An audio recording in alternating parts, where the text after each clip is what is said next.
Hi, Patricia. Good afternoon, David again. Yes, we're doing another marathon day. Story number 10, Contributions of the Tharp family. I'm here with Patricia Farris, formerly Tharp. Her parents, Cletus and Edith, came to the area from the Ozarks in 1941.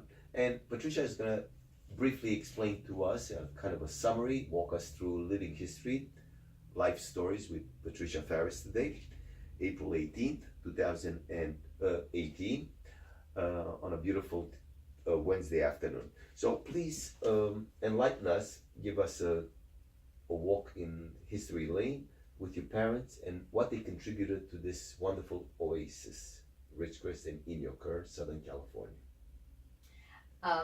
My parents were kind of entrepreneurs. My parents stepped up to the plate when something was needed. They found a way to do it. So The old Americans, yeah. there's a problem, we got to fix it. I don't have time to call somebody to fix it. Well, and when you grow up, they grew up in the agrarian society, so you didn't have, you had to learn how to take care of things on the farm. So you did it because it needed to be done. Right. And the Tharps particular had a very they were very aggressive, and they just could do it. They stepped up to the plate. They would figure out a way to fix things, to do things, to make things happen. There was a famous TV show. I'm sorry to interrupt you. Please don't lose your your thought.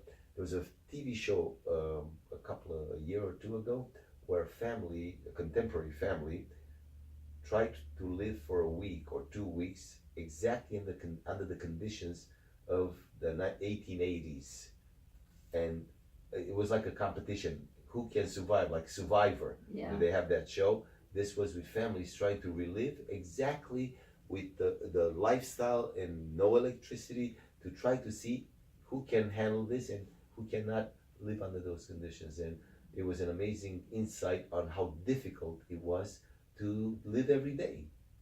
Mm-hmm. So, yeah. Getting the food, the heat, cleaning the house, and all the things that we take for granted today. Sorry for the interruption, please. Contributions. Okay, I'm going to start with some of the firsts. So when we moved here, there was no church in Ridgecrest, and so my father and mother started holding church services in our house. How big was the population, if I can ask? There were 30 families. Only 30 families. And where would the 30 families, with Joe Fox, the founder, and all, where would they go for services? Now, Joe Fox, their family was Mormon. There's a strong Mormon influence here in the desert, right, and a strong Catholic influence. And that's about now, and Inyoker and Randsburg had little Methodist churches with one woman who pastored both of those churches. She would come to Inyoker in the afternoon and so we would have church in the morning. What was her name? Her name was Carrie Oval, Oval. Oval. Great little lady, and she would bring her little station wagon and pick up people that wanted to go to her Inyoker church in the afternoon. And so my family would go help with her services in the afternoon, but we had services in our living room. And when we finally had, I think the last time we met in our house, we had 108 people. Now, but this time, people had been moving in from the base. The last time you met in the 1940s, was 108 people came for that service in your house. Yeah. Your parents. Mostly children, but then we had some, but the adults kind of stayed home to make room for the children. So, right. So then my grandfather built benches, so we'd move the furniture out of our living room except for the piano, and move those benches, and so. But anyway, what was your grandfather's name? His name was Elmer Tharp. Oh. And so, but that was in the yard and in the house, and so, then we started. Joe Fox gave us a piece of property, and so that church still stands. It's very different now than it was, but up on the corner of Norma Street and Ridgecrest Boulevard, there's a little wooden frame church up there. I've seen it. It's like a historic place. Now, when we first built that, and I helped. You built that. We helped make the bricks. Wow. We had Joe Fox gave us loaned us a cement mixer, and the congregation made the bricks, and we built. And it was a brick building. It was much more attractive, by the way, than it is now. and we had it was an attractive building we had a church bell, and it was a nice little building. Anyway, so that was the first church. The first Methodist. So it was that was the Baptist, the first Baptist church. Yes. Now, the Methodists came in and built a building. They got their building finished before we did. It was not a competition, but then it was people were moving in, so they built a church building, and which is now Holland Lyons Mortuary was the first church building that was built. The first Baptist church. No, that was the Methodist. The Baptist church was the one we built up on the corner of Norma and Ridgecrest Boulevard. But the church formed. It was the first church that formed here. We met in our house, and our building was not completed. Do you remember the address where you lived back then? On what street? It was on Ridgecrest Boulevard. Which is like the Fifth Avenue of. It was right across from I grew up right across the street from the Water District, the Most Valley Water District. Yes. And the Joe Fox home was right next door. Right. So. That's very valuable property today because it's in the middle of town, so like the Fifth Avenue in New York. Yeah. So, but then of course, everything was needed when the base started coming in.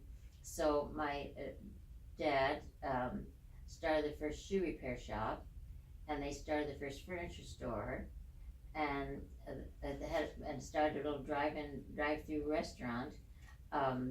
So they just somehow got a lot open of up businesses, to serve the needs. Whatever the need is, we need fixing shoes. Open up a shoe store. Bring a couple of. And people had to get their shoes repaired in those days because shoes were rationed. So anyway, so that's kind of they were kind of pioneers. So to this day, the legend continues. Now you have a newspaper, you have automotive businesses, you have furniture stores. And the Emmanuel Baptist Church started in our living room. Really? That little church, that group split up, and a part of that church came and started the Emmanuel Baptist Church. That's on China Lake, right? That's up on their ministries building is on China Lake Boulevard. Right. They have their chapel around the corner, but it's the largest church, it's one I of think. probably the buildings not larger than. Because I was looking for places to hold some musical workshops, and they told me that's the largest building. Largest building. That building was originally a defense contractor building. My brother Bob Tharp built that building, and then when that company ceased to exist, they sold the building to. Remind us again. You told us in one of the earlier stories, your brothers and your sister. How many children were you in your family? Well, I was one of 7. And you're the second oldest, I think, right? Right. And Bob was the oldest, I think? No, Patrick was the oldest. Patrick was the oldest. They named me Patricia because we were so close together. My mother decided we should have twin names. So growing up, he was Pat and I was Patricia. But he after he moved away, I became Pat. So. I understand. There was no conflict of Pat and 2 people tried to come to the table for dinner. I understand that. And the other siblings, their names? There's James, we call him JW or Jem. He lives in Springfield, Missouri. He's a very successful businessman. And Lyndall lives in Hesperia, and he has. She's not too far. He's a businessman. He has a tuxedo and bridal store. My brother opened up the first men's clothing store here. In town, over where Baxendale's is now. Sure, what a beautiful store, Baxendale. He built that building. Very beautiful. And it was, there was no place for men to buy suits. And when all these people came from the base that needed to dress up. Yeah. It was kind of funny, speaking of dressing up. In the early days, if you dressed up and went to the grocery store, people would say, "Are you going to town?" Going to town meant, "Are you going to LA?" Uh-huh. But my brother opened up the first men's clothing store to offer What suits. was the name of that store? As Patrick's. Patrick's store. Yeah, clothing store. And he also opened up a furniture store, a big furniture store. My mother and dad and my uncle started it, and then in a small building. What was your uncle's? As Jesse Caudill. I've mentioned my grandmother, that's my mother's brother. He he helped get the furniture store going. But anyway, we were busy in those days. Very deep roots, and everything is connected. Everything has a consequence, and your generations built on all this. When the commander called Joe Fox, Santa Marine, over to get him one day and asked him to come to his office, and he said, "We need you to do something." He says, "We're going to have a serious problem about sanitation here if we don't get water to people." Really? So he worked with Joe Fox, the commander.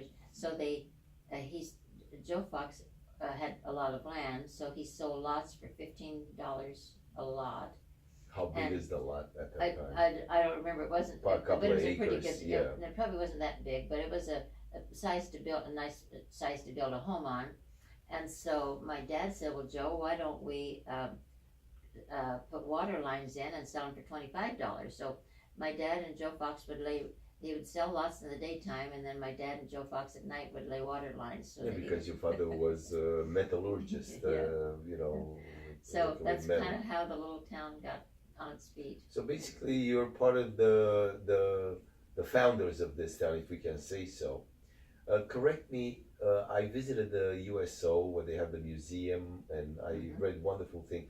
My understanding was that the town was actually formed in the 1890s by two families. The actual Ridgecrest had a different name. Oh, it wasn't that early. In the 20s, late 20s, probably. Yes. I mentioned about dairies. There was a dairy here where Joe Fox ended up purchasing, and the man's name was Mr. Crumb.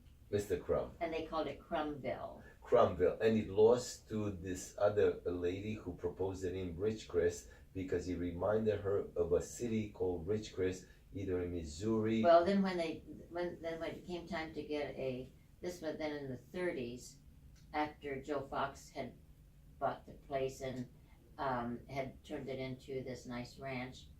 Then we got Joe Fox brought the Benthams up, started Bentham's Corner. Everybody knows, any history knows about Bentham's Corner. It's a one gas station, one gas pump. Right. And had the little store, and I remember trying to buy a head of lettuce, and it was always had these little heads of lettuce about this big, because they had to bring everything in from far away. Right. So, but they had and the little post office. So in 1941, Ridgecrest got its name and got its post office. So there was a competition. They had to be it was. They tried to name. They've got several names. Crumbville, Bentsville, and anyway, so there was a visitor that was visiting the Benthams, and now there isn't a Ridgecrest, Missouri. So there's a Ridgecrest, Carolina. But anyway, I think there's that somewhere in the United States. But somebody liked that name. That's right. We're not a crest and we're not a ridge, but somehow we got named Ridgecrest. So. Very interesting.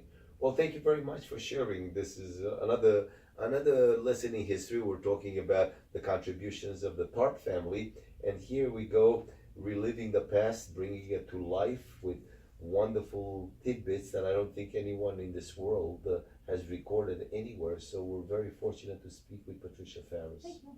Thank you very much. It was nice to be a part of it, to grow up with it. I can tell that you're still very excited, and it stirs up a lot of emotions and wonderful memories. So thank you very much, Patricia. This is David Livianu on a wonderful afternoon, Wednesday, April 18, 2018, in the offices of Patricia Farris's newspaper called the Independent Review. No, the News Review. The News Review. Sorry. That's okay. I gotta learn. I gotta practice. Practice makes perfect.